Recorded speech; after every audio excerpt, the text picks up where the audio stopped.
kulanti wanaagsan daawadayaal ku soo dhawaada channelka Salma Vlog and Entertainment. haddaad nagu cusub tahay subscribe oo qaybta gaduudan ku dhufo isla markaana furo meesha gambaleelka si aad noola socoto oo aan muuqaalada aan soo gelin doono ay kuugu soo hordhacaan insha Allah.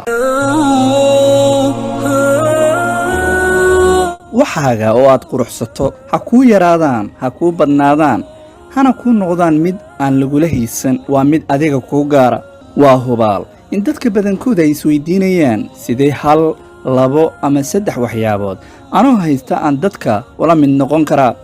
xilligii nabiga calayhi salaatu wasalaam ayaa saxaabi waxa uu yimid waxaana uu ku yiri markaas rasuulkii ilaahayow waxaan ka aradanahay dhinac kasta nabiga calayhi salaatu wasalaam ayaa yiri labada shay ee aad haysato dhaqo oo nadiifso way ku nuuri doonaan xilliga aad baahan tahay raashinka ku yaala cun way ku macaan doonaan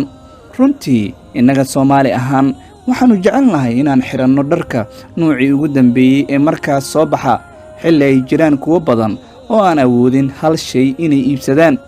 muuqaalkan kooban ayaan ku eegaynaa qofka in uu quruxsado waxa uu haysto intuu ka fakari lahaa wax ka maqan ama hami uusan gaari karin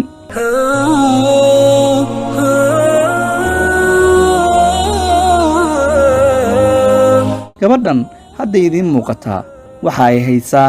foodaraha la gishto barkimaha lagu jiifto ee joodariyada la saarto xilliga madaxa uu qofka saaranayo jiifka waxa ay ku labistay oo ay maro ka samaysay sawir ahaan malaay ama kalluun qofba sida uu yaqaano oo ay barkinta dhex gelisay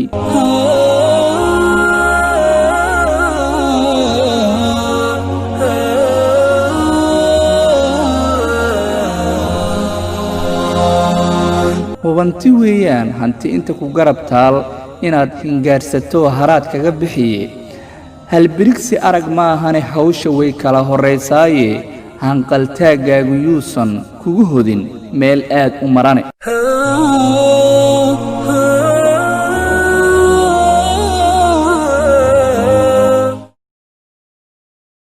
daawadayaal intaasaan ku soo gabagabeynayna